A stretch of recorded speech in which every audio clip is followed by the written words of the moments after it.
Nadreen, Israel की जानिब से बॉम्बिंग तो जारी है गजा के ऊपर, लेकिन इसके अलावा ऐसी जंग से जुड़े हुए जो मामलात हैं उसमें दिन ब दिन नेतन्याहू इर्रेलेवेंट सा होता जा रहा है।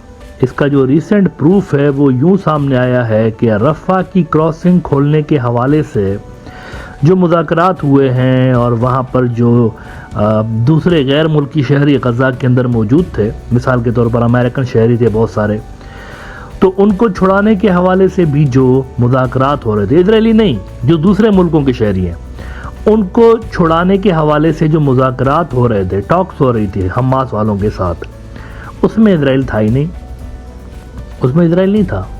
अब हुआ यह है कि कुछ मामलात जो है वो तय पाए हैं और हमास वालों ने गैर मुल्की जो हैं यानी जो नॉन इजराइलीज़ हैं उनको जाने के लिए एग्री किया हुआ है उन्होंने कि भाई इनको लेकर जाओ, we have nothing to do with them.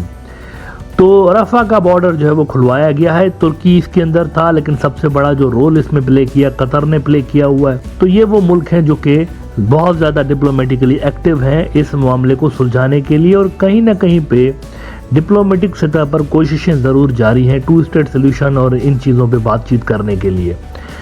BBC ने खबर लगाई है कि more than 100 foreign nationals and injured leave Gaza his border finally opens।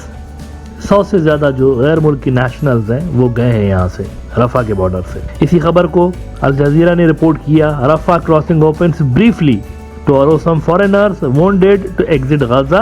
Temporary opening is the first since the start of the Israel-Hamas war on October 7। तो आप देखिए कि irrelevant किस्म का इस वक्त रोल नेतन्याहू का नज़र आ रहा है, उनका सारा का सारा फोकस सिर्फ गजा के ऊपर बॉम्बिंग करने से। अच्छा ये देखिए ज़रा इंटरेस्टिंग बात देखिए, ये बॉम्बिंग शॉबिंग करके अंदर जा रहे हैं, तो वहाँ जब ये पहुँच रहे ना, होता ये है नॉर्मली बॉम्बिंग इसलिए की जाती है कि रेजिस्टेंस नीचे से ना हो, जो लड़ने वाले लोग हों वो दबरदूस हो जाए, ताकि अंदर फौजें जब घुसती हैं तो उनको कम से कम रेजिस्टेंस का सामना करना पड़े। लेकिन ये जब बॉम्बिंग करके उन इलाकों में घुस रहे हैं ना, तो इनको और ज़्यादा शदीद रेजिस्टेंस का सामना करना पड़ता है। हमास वाले पता नहीं कहाँ से निकल के आ जाते हैं। आज ये हुआ है कि बैत हनून का इलाका जो है गजा का, वहाँ पर शदीद बमबारी हुई है, पिछले 3-4 रोज़ से शदीद बमबारी वहाँ पर हुई है, हज़ारों की तादाद में बम मारे गए वहाँ पे। लेकिन आज जैसे ही वहाँ इजराइल अपनी टैंकें लेकर घुसा है, तो वहाँ अल यासीन 105 जो शेल हैं उनके पास, हमास वालों के पास, उनके ज़रिए उन्होंने उसके ऊपर हमला कर दिया और 2 टैंकें मौके पे तबाह कर दी उन्होंने। अच्छा, हमास वालों का जो नंबर आ रहा है ना, यही तो इजरायली नंबर बताता हूँ आपको, ये जो यहाँ पर मैं बताता हूँ ना, इतने इजरायली फ़ौजी हलाक हुए या इतने ज़ख्मी हुए, ये इजरायली नंबर बताता हूँ। हमास का नंबर इससे डबल से भी ज़्यादा है। हमास वाले कहते हैं ये अपनी जो कैजुअलिटीज़ हैं वो छुपा रहे हैं। मिसाल के तौर पर आप देखिए, कल का जो फिगर बताया जा रहा है कि 11 लोग जो है वो हलाक हुए, लेकिन हमास वाले कह रहे हैं 30 से ज़्यादा हलाक किए हमने, मोर देन 30।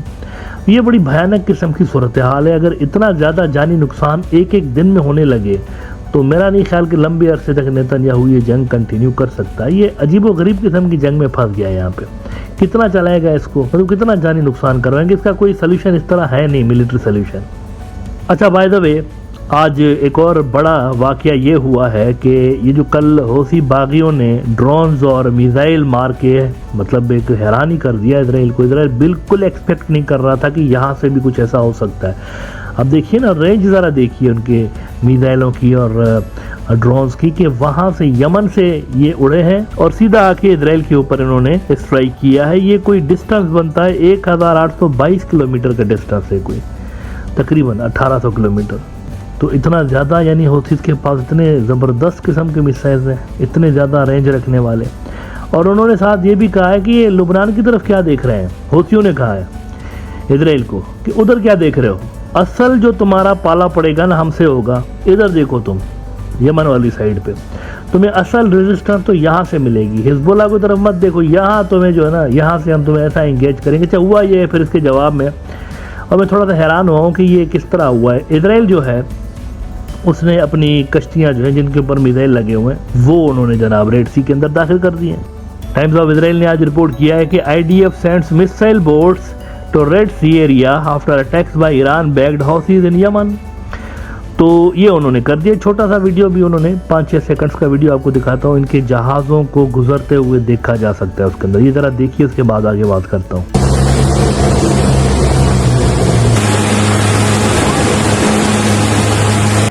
ये उनके जहाज़ थे, आपने देखा कि वो जा रहे हैं यहाँ से रेड सी की तरफ। लेकिन अगर आप मैप देखें, ये मैप है, अब यमन से इजराइल अगर आप देखें तो बहुत बड़ा डिस्टेंस तो है ही, लेकिन ये पूरी की पूरी पट्टी जो है मुख्तलिफ मुल्कों का समुंदर है यहाँ पे। मेनली सऊदी अरब, सऊदी का एक बड़ा इलाका है, बड़ा सऊदी का समुद्री इलाका है, फिर यहाँ पर एरिटेरिया है, फिर सूडान आता है इसके अंदर, एक बहुत बड़ा इलाका है, इजिप्ट आता है। तो यहाँ से कैसे गुजरेंगे? इजरायली सी थोड़ा ही है, तो यहाँ से इजरायली बोट्स कैसे गुजर के आएंगी? और अगर आएंगी भी, मिसाल के तौर वो यमनी कह रहे हैं आओ तो सही इधर, हमारे पास ऐसे ऐसे मिसाइल भी हैं जो कि तुम्हारी कश्तियों को ही डुबो देंगे, वो भी इन्होंने थ्रेट साथ में इशू किया हुआ है। तो ये नेतन्याहू के पास मुझे लग रहा है कोई कोई स्ट्रेटजी नहीं है यहाँ पे। यमन जो है ना, यमन का फ्रंट काफ़ी मुश्किल है, सबसे ज़्यादा मुश्किल है। लुबनान के साथ बॉर्डर लगता है, गजा के साथ बॉर्डर है, इधर सीरिया के साथ बॉर्डर, यमन के साथ बॉर्डर ही नहीं है, बीच में इतना बड़ा सऊदी अरब है, इसको कैसे टैकल करेंगे आप? वहाँ से मिसाइल मारेंगे, कुछ गिरेंगे यमन में, कुछ इनके एयर डिफेंस सिस्टम्स उनको कैप्चर कर लेंगे, लेकिन यहाँ से तो इनकी रेजिस्टेंस चलती रहेगी। फिर ये बड़ा मसला मेरे ख्याल से यमन वाला जो फ्रंट खुला है ना, बहुत बुरा मसला यहाँ पर इजराइल के लिए क्रिएट हो गया। ये बड़ा मुश्किल है हैंडल करना नेतन्याहू के लिए। अच्छा, आज अमीद यहया सरी जो हैं, जो कि यमन के अंदर जो हौथी फोर्स है उनके स्पोक्स पर्सन है, तो उन्होंने आज बयान दिया है कि ये जो आपने सीन देखे कि जिसमें हमारी जो मिलिट्री है वो मिसाइल फायर कर रही है और हमारी जो ड्रोन पावर है वो हमने दिखाई है, लेकिन इसके पीछे जो चीज़ आ रही है वो इससे ज़्यादा ख़तरनाक है। इससे ज़्यादा ख़तरनाक चीज़ हम अभी लॉन्च करने जा रहे हैं, और उन्होंने अपने ट्विटर पर ये बयान दिया है। अरबी में उन्होंने लिखा है, उसको मैं ट्रांसलेट करके आपको बताता हूँ इंग्लिश में। वो कहते हैं, the military media will distribute scenes of the launching of batches of missiles and drones with which our armed forces targeted the depth of the Zionist entity in the occupied Palestinian territories at exactly 12 o'clock in the afternoon, and what's coming is greater। ये बड़ी मेरे ख्याल से Israel के लिए चिंता की बात है कि इसके पीछे जो आ रहा है वो और भी ज़्यादा ख़तरनाक आपके लिए हो सकता है। ये हौथी जो है ना, ये साइजेबल फोर्स है, ये कोई छोटी फोर्स नहीं है, ये रियली आर सीरियस फाइटर्स।